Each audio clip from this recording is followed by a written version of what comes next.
Dr. P.S. Srivadhan Pillai holds a special addressing with a huge round of applause.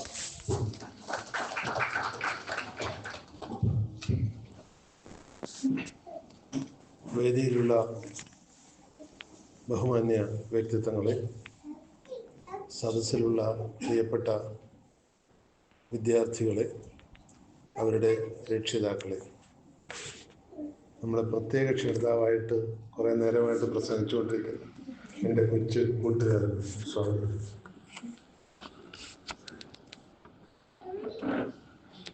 ആയിരത്തി 1994 കേരളത്തിലെ 8ാമത്തെ engineering കോളേജായിട്ട് സ്ഥാപിതമായ സ്ഥാപനമാണ്. അതിനു മുമ്പ് 6 എഞ്ചിനീയറിംഗ് കോളേജുകളും കൊച്ചി ശാസ്ത്ര സാങ്കേതിക സർവകലാശാലയും മാത്രമേ കേരളത്തിലുണ്ടായിരുന്നുള്ളൂ ബിരുദ പഠനം എഞ്ചിനീയറിംഗിന് കൊടുക്കാൻ.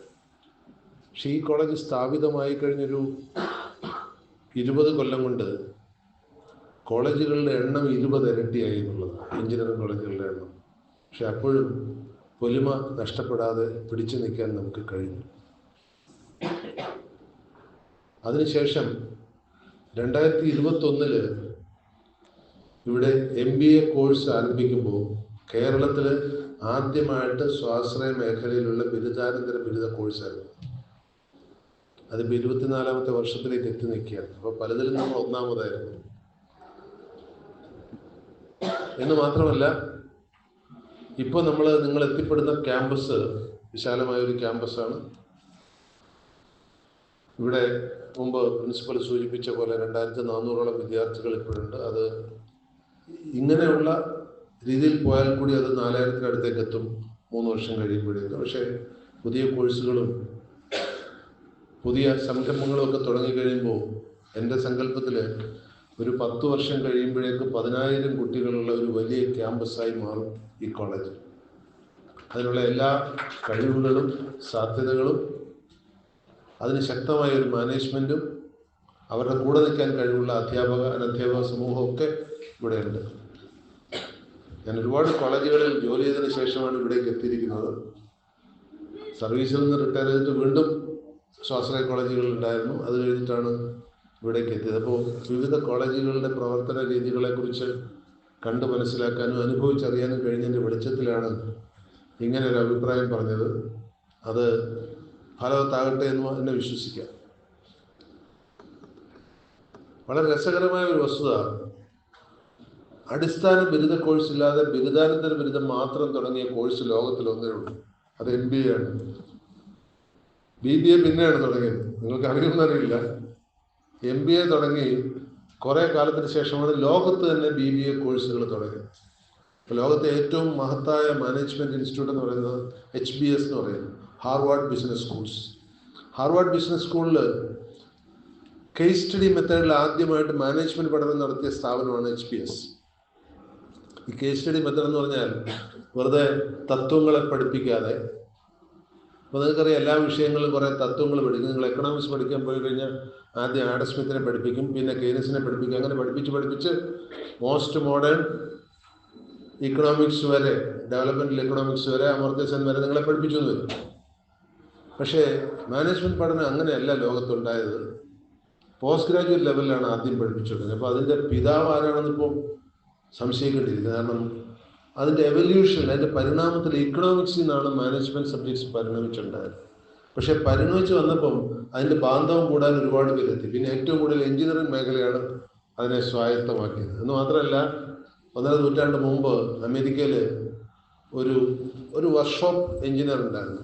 ഫ്രെഡറിക് വിൻസ്ലോ ടൈലർ എന്നാണ് അദ്ദേഹത്തിൻ്റെ പേര്. അദ്ദേഹം ഇതിനെ പരിഷ്കരിച്ച് സയൻറ്റിഫിക് മാനേജ്മെൻറ്റ് എന്നുള്ള പേര് കൊടുത്തു. അതിനു മുമ്പ് മാനേജ്മെൻറ്റ് സയൻറ്റിഫിക് ആയിട്ട് ആരും കണ്ടിരുന്നില്ല. അതിനെ ഒരു മാനവീയ വിഷയമായിട്ട്, ഒരു ഹ്യൂമാനിറ്റി സബ്ജക്റ്റായിട്ടാണ് കണ്ടത്. പക്ഷെ ഇപ്പോൾ അങ്ങനെയല്ല. അതുകൊണ്ട് ഞങ്ങളൊക്കെ പഠിക്കുന്ന സമയത്ത് ബിരുദാനന്തര ബിരുദത്തിന് പോകുന്ന എഞ്ചിനീയർമാർക്ക് 2 ചോയ്സ് ഉണ്ടായിരുന്നുള്ളൂ. ഒന്നിൽ MBAക്ക് പോവാം, അല്ലെങ്കിൽ M.Techന് പോവാം. M.Techന് പോകാൻ MSc എഞ്ചിനീയറിംഗ്, ME എന്നൊക്കെ പല പേരുകളുണ്ട്. അതിൽ ഏറ്റവും കമ്മ്യൂണിക്കേഷൻ സ്കില്ലുള്ളവർ തിരഞ്ഞ് അവർ MBAക്ക് പോകും. എന്ന് വെച്ചാൽ ഒരു ബിരുദാനന്തര ബിരുദം MBA ആണെങ്കിൽ മാനേജീരിയൽ പോസ്റ്റിലേക്കാണ് പോകുന്നത്. ബിരുദാനന്തര ബിരുദം എഞ്ചിനീയറിംഗ് ആണെങ്കിൽ എഞ്ചിനീയർ പോസ്റ്റിലേക്കാണ് പോകുന്നത്. ഏത് സ്ഥാപനത്തിൽ പോയാലും എഞ്ചിനീയർക്ക് മേലെയാണ് മാനേജർ. അപ്പോൾ എവിടേക്ക് പോകണം എന്നുള്ള സംശയം ആർക്കും ഉണ്ടായിരുന്നില്ല. എല്ലാവരും മാനേജറിയൽ പോസ്റ്റിലേക്ക് പോകാൻ വേണ്ടി MBAക്ക് പോകാറ്. പക്ഷെ അത് കഴിഞ്ഞ് പിന്നെ കുറച്ച് ഡയലൂഷനൊക്കെ ഉണ്ടായി. ഇപ്പോൾ ഒരുപക്ഷെ നിങ്ങൾ MBA കഴിഞ്ഞ് കഴിഞ്ഞാൽ ഉടനെ അങ്ങ് വലിയ തലപ്പത്ത് കയറിയിരിക്കാനൊന്നും കഴിയില്ല. ചില ഈ ചെറിയ രീതിയിലുള്ള കമ്പനികളൊക്കെ ചിലപ്പോൾ കുറച്ച് നാൾ വർക്ക് ചെയ്യേണ്ടി വരും. പക്ഷെ ഒരു കാര്യമുണ്ട്, വാല്യൂ അഡീഷൻ, നിങ്ങൾക്ക് കിട്ടുന്ന മൂല്യവർദ്ധന അത് വളരെ കൂടുതലാണ്. കാരണം മാനേജർ എന്ന് പറഞ്ഞാൽ ഒരു ടോട്ടൽ സിസ്റ്റമാണ്. എന്താണ് management? Management is getting things done എന്നാണ് മാനേജ്മെന്റ് പുസ്തകങ്ങൾ. ഞാനും ഒരു മാനേജ്മെന്റ് പുസ്തകം എഴുതിയിട്ടുണ്ട്. അതിൽ കൊടുത്തിരുന്ന സ്റ്റേറ്റ്മെന്റ് ഇതാണ്: management is getting things done. കാര്യങ്ങൾ നടത്തണം. അപ്പം അതിന് മലയാളത്തിൽ എന്ത് പറയുന്നറിയില്ല. പണ്ടൊക്കെ വലിയ വലിയ തറവാടുകളിൽ കൊട്ടാരങ്ങളിലൊക്കെ കാര്യസ്ഥൻ എന്ന് പറഞ്ഞൊരു പോസ്റ്റ് ഉണ്ടായിരുന്നു. ഈ കാര്യസ്ഥനാണ് അവിടെ എല്ലാം ചെയ്യുന്നത്. വീട്ട് ഉടമസ്ഥന് വലിയ റോളൊന്നും ഉണ്ടാവില്ല. അവർക്ക് കിട്ടുന്ന വരുമാനം കൊണ്ട് അവർ സുഖമായിട്ട് ജീവിക്കുക എന്നുള്ളതാണ്. ആ കാര്യസ്ഥന്റെ റോൾ ഇപ്പോൾ MBA ഹോൾഡേഴ്സിലേക്ക് വന്നുകൊണ്ടിരിക്കുകയാണ്. അപ്പോൾ നിങ്ങൾ എല്ലായിടത്തും ഫിറ്റ് ചെയ്യാം. അതുകൊണ്ട് MBA പഠിക്കുന്ന ആൾ പഠിക്കാത്ത എന്ത് വിഷയമുണ്ടെന്ന് ചോദിച്ചാൽ സംശയമാണ് പറയാൻ. കാരണം നിങ്ങൾക്ക് സൈക്കോളജി പഠിക്കണം, നിങ്ങൾക്ക് ഇക്കണോമിക്സ് പഠിക്കണം, എഞ്ചിനീയറിംഗ് പഠിക്കണം, പ്രൊഡക്ഷൻ പഠിക്കണം, ഓപ്പറേഷൻ റിസർച്ച് പഠിക്കണം. ചുരുക്കി പറഞ്ഞാൽ ഏറ്റവും കൂടുതൽ അവിയൽ സിലബസ് വരുന്നത് MBAയിലാണ്. അതിൻ്റെ ഗുണവും നിങ്ങൾക്കുണ്ട്. എവിടെ പോയാലും നിങ്ങളെ മാറ്റി നിർത്താൻ പറ്റില്ല. You are not fit for this എന്ന് ഒരാൾക്കും നിങ്ങളോട് പറയാൻ പറ്റില്ല. അതുകൊണ്ടാണല്ലോ എല്ലാ സ്ഥാപനങ്ങളിലും ലോകത്തുള്ള, ഇപ്പോൾ ഹാർവാർഡ് ബിസിനസ് സ്കൂളിലെ അലുമിനിയുടെ ലിസ്റ്റ് എടുത്തു കഴിഞ്ഞാൽ നിങ്ങൾ അന്തം വിട്ടുപോകും. ലോകത്തെ എല്ലാ മൾട്ടിനാഷണൽ കോർപ്പറേറ്റ്സിന്റെ തലപ്പത്ത് അവർ കയറി ഇരിക്കുന്നുണ്ടാവും. എന്തുകൊണ്ട്? അവരുടെ ബേസിക് ഡിഗ്രി ഏതിലാണെന്ന് ആരും ചോദിക്കാറില്ല. അവരുടെ ഫൈനൽ ഡിഗ്രി അവർക്ക് കിട്ടിയിരിക്കുന്ന ഒരു ബിസിനസ് സ്കൂളിൽ നിന്നാണ്. നമുക്ക് ഹാർവാർഡ് ബിസിനസ് സ്കൂളായിട്ടൊന്നും താരതമ്യം ചെയ്യാൻ കഴിയില്ലെങ്കിലും ഒരു കാര്യം നിങ്ങൾക്ക് അറിയാമായിരിക്കും: ഈ കോളേജിൽ ഏറ്റവും കൂടുതൽ പ്ലേസ്മെന്റ് ഉള്ള ഡിപ്പാർട്ട്മെന്റ് MBA ഡിപ്പാർട്ട്മെന്റ് തന്നെയാണ്. അക്കാര്യത്തിൽ സംശയമില്ലല്ലോ. അത് നമുക്ക് 100% ഉയർത്തണം. 100% വരാത്തതിന് പല കാരണങ്ങളുണ്ട്. കാരണം ഒരു വിദ്യാർത്ഥി ഒരു പേപ്പർ തോറ്റുപോയി കഴിഞ്ഞാൽ തന്നെ ഡിഗ്രി കയ്യിൽ കിട്ടില്ല. അതുകൊണ്ട് ആദ്യം നമ്മൾ ചെയ്യേണ്ടത് എന്താണ്? ജോലി അവിടെ നിൽക്കട്ടെ. ആദ്യം എന്താ വേണ്ടേ? ഡിഗ്രി കയ്യിൽ കിട്ടണം. ഇപ്പൊ ഡിഗ്രി ഇല്ലെങ്കിലും ജോലി കിട്ടും. അതാണ് വേറൊരു പ്രത്യേകത. നിങ്ങൾ MBA പഠിച്ചാൽ MBA ബിരുദമൊന്നും കൈ വേണമെന്നില്ല. MBA പഠിച്ചു എന്ന് പറഞ്ഞ് പോയി കഴിഞ്ഞാൽ നിങ്ങൾക്ക് ജോലി തരുന്ന ആളുകൾ തയ്യാറാണ്. പക്ഷെ വ്യത്യാസമുണ്ട്. MBA പഠിച്ച് ഡിഗ്രി കൊണ്ട് പോയി ജോലി വാങ്ങുന്നതും ഡിഗ്രി ഇല്ലാതെ പോയി ജോലി വാങ്ങുന്നതും തമ്മിൽ എല്ലാ കാര്യത്തിലും വ്യത്യാസമുണ്ട്. നിങ്ങളുടെ മൂല്യത്തിൽ വ്യത്യാസമുണ്ട്, വരുമാനത്തിൽ വ്യത്യാസമുണ്ട് എന്ന് മാത്രമല്ല എടുക്കുന്ന കമ്പനിയുടെ ക്വാളിറ്റിയിലും വ്യത്യാസമുണ്ട്. അതുകൊണ്ട് ഡിഗ്രി ആദ്യം എന്നുള്ള ഒരു കോൺസെപ്റ്റ്, ഒരു തത്വം നമ്മൾ ശ്രദ്ധിക്കേണ്ടി വരും. ആരെടുക്കുമെന്ന് നമുക്ക് പ്രഡിക്റ്റ് ചെയ്യാൻ പറ്റില്ല. ഇപ്പൊ പലപ്പോഴും ഞാൻ പൂർവ്വ വിദ്യാർത്ഥികളുമായിട്ട് ബന്ധപ്പെടുമ്പോൾ പലരും കമ്പനികൾ ഇങ്ങനെ മാറിക്കൊണ്ടിരിക്കും. പഴയൊരു കോൺസെപ്റ്റ് ഒന്നുമല്ല. ഇപ്പോൾ ഒരു കമ്പനി കയറിയിട്ട് അടുത്ത കാലത്ത് ഒരാൾ പറയുന്നത് അയാൾ 3 ഇരട്ടി സാലറിയിലാണ് വേറെത്തേക്ക് മാറിയത്. ഇതൊക്കെ ഇപ്പോൾ ലോക തത്വങ്ങളാണ്. അല്ലാതെ ഒരു ജോലി കയറി കഴിഞ്ഞാൽ പണ്ട് കാലത്ത് സർക്കാർ ജോലി കയറുന്ന പോലെയോ അല്ലെങ്കിൽ ടാറ്റയുടെ ജോലി കയറുന്ന പോലെയൊക്കെ കയറി കഴിഞ്ഞാൽ കയറുന്ന സ്ഥലത്തു നിന്ന് തന്നെ റിട്ടയർ ചെയ്യാന്നുള്ളൊരു സങ്കല്പം ഇപ്പോൾ ഇല്ല. എവിടെയാണോ ഡെവലപ്മെന്റ്, ഇപ്പോൾ സ്വാഗത പ്രസംഗത്തിൽ സൂചിപ്പിക്കേണ്ട India is a very potential economy. ഇപ്പോൾ വേൾഡ് നമ്പർ 4 നിന്ന് വിത്തിൻ ഒരു 5 to 10 years വേൾഡ് നമ്പർ 2 നമ്മൾ എത്താൻ പോവാണ്. ഒരു 20 കൊല്ലം കഴിഞ്ഞാൽ വേൾഡ് നമ്പർ 1 എന്നുള്ള ഇക്കോണമി ഇന്ത്യയുടെ സ്വന്തമാകും. ലോകത്തെ 1ാമത്തെ സാമ്പത്തിക ശക്തിയായി നമ്മൾ വളരുന്ന സമയത്ത് നിങ്ങൾ മിഡിൽ ലെവൽ മാനേജേഴ്സ് ആയിരിക്കും. എന്നുവെച്ചാൽ ഏറ്റവും പൊട്ടൻഷ്യൽ ആയിട്ടുള്ള മാനേജേഴ്സ്. അതിനെ നമുക്ക് ഉപയോഗപ്പെടുത്താൻ പറ്റണം. അതിനുള്ള എല്ലാ ഡെവലപ്മെന്റും നടന്നുകൊണ്ടിരിക്കുകയാണ് രാജ്യത്തിൽ. നമ്മളിപ്പോൾ ആർക്കും പിന്നിലാക്കാൻ കഴിയില്ല. ഇപ്പോൾ GDP തന്നെ 4th പൊസിഷനിൽ നിന്ന് 3rd ഇപ്പോൾ മാറിക്കൊണ്ടിരിക്കുകയാണ്. അത് 2-ലെത്താനും 1-ലെത്താനും 10-20 വർഷം കൂടി എത്തും. അപ്പോൾ നിങ്ങളുടെ ജീവിതകാലത്ത്, പക്ഷേ ഞങ്ങളൊക്കെ അന്ന് ബാക്കി ഉണ്ടാവാന്ന് പറയാൻ പറ്റില്ല, നിങ്ങളുടെ ജീവിതകാലത്ത് ഇപ്പോൾ ഇവിടെ MBAക്ക് ചേരുന്ന വിദ്യാർത്ഥികളുടെ ജീവിതത്തിന്റെ മധ്യകാലത്ത് ലോകത്തിലെ നമ്പർ 1 ഇക്കോണമിയുടെ സാരഥികളായിരിക്കും നിങ്ങൾ. അതുണ്ടാക്കുന്ന അവസരങ്ങൾ, അതുണ്ടാക്കുന്ന വരുമാനം, അതുണ്ടാക്കുന്ന സാധ്യതകൾ, ഇതൊക്കെ നമുക്ക് നിർവചിക്കാൻ കഴിയുന്നതിന് അപ്പുറമായിരിക്കും. അപ്പോൾ ഒരു വിശാലമായ ലോകത്തിലേക്കാണ് വരുന്നത്. അതുകൊണ്ട് എന്താ ചെയ്യാന്ന് വെച്ചാൽ ആ ലോകത്തെ നിങ്ങളുടെ ഉള്ളിൽ ഒതുക്കാൻ, ഒരു ചെപ്പിനകത്ത് ഒതുക്കാൻ പറ്റുവാണെങ്കിൽ നിങ്ങൾക്ക് ശക്തി ആർജിക്കണം. അതിനുവേണ്ടി പാഠപുസ്തകങ്ങളിൽ മാത്രം ഒതുങ്ങരുത്. Reading make the full man, conference a ready man and writing an exact man എന്ന് ഫ്രാൻസിസ് ബേക്കൺ 2 നൂറ്റാണ്ട് മുമ്പ് പറഞ്ഞ ആ സ്റ്റേറ്റ്മെന്റ് നിങ്ങൾ ഓർക്കണം. വെറുതെ പുസ്തകത്തിൽ മാത്രം ഒതുങ്ങരുത്. എല്ലാ കാര്യങ്ങളിലും ഇടപെടണം.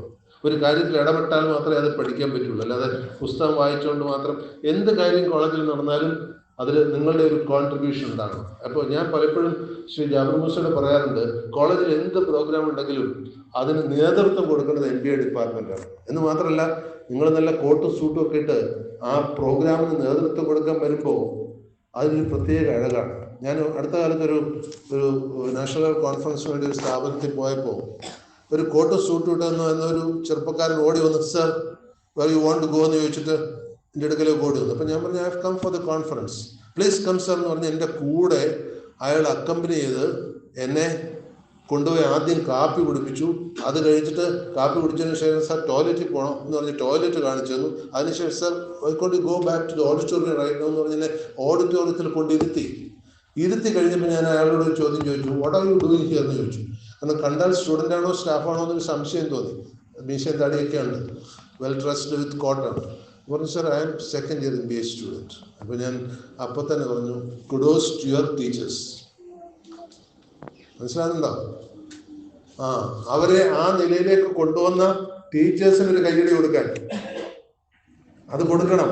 ഇവിടുത്തെ ടീച്ചേഴ്സ് നിങ്ങൾ പോകുമ്പോൾ ഇതുപോലെ ഒരു കയ്യടി കൊടുത്തിട്ട് പോകണം. എനിക്ക് ഭയങ്കര ഇമ്പ്രസ്ഡ് ആണ്. ഞാൻ 3-4 പോയപ്പോൾ ആ സ്ഥാപനത്തിന്റെ പേര് എന്ന് പറയണ്ടേ, ഇവിടെ പേര് പറയുന്നില്ല എന്നുള്ളത് വേറൊരു കോളേജ് ആയതുകൊണ്ട്.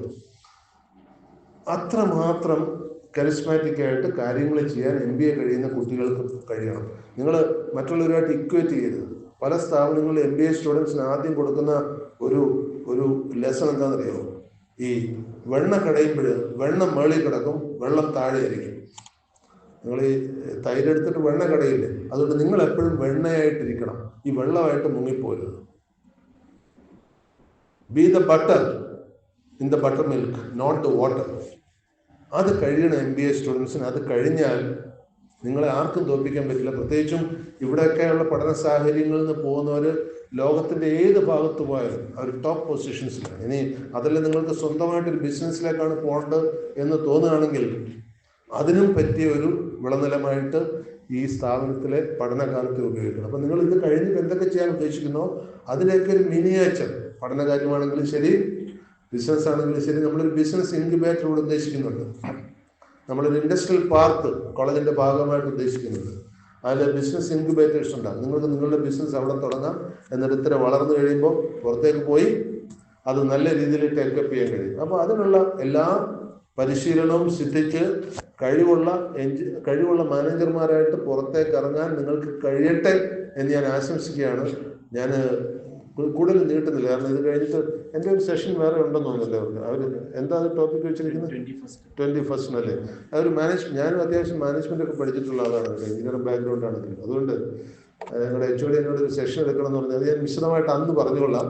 നിങ്ങളോട് പറയേണ്ട ബാക്കി കാര്യങ്ങൾ.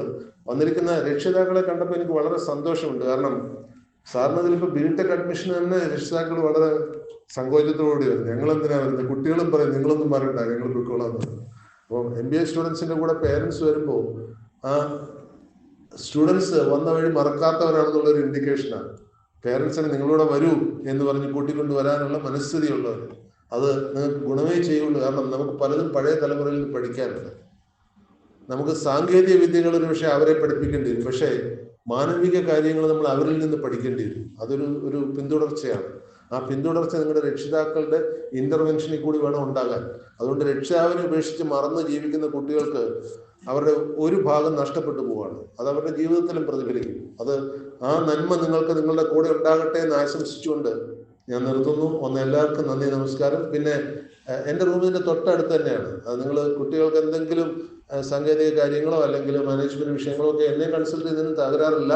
നിങ്ങളുടെ ഡിപ്പാർട്ട്മെന്റിൽ എക്സ്പെർട്സ് ഉണ്ട് ഓൾറെഡി. അതുകൊണ്ട് പലപ്പോഴും വേണ്ടി വരാറില്ല എന്നുള്ളതാണ് സത്യം. എന്തായാലും എല്ലാ നന്മകളും നിങ്ങൾക്ക് നേരുന്നു. നമസ്കാരം.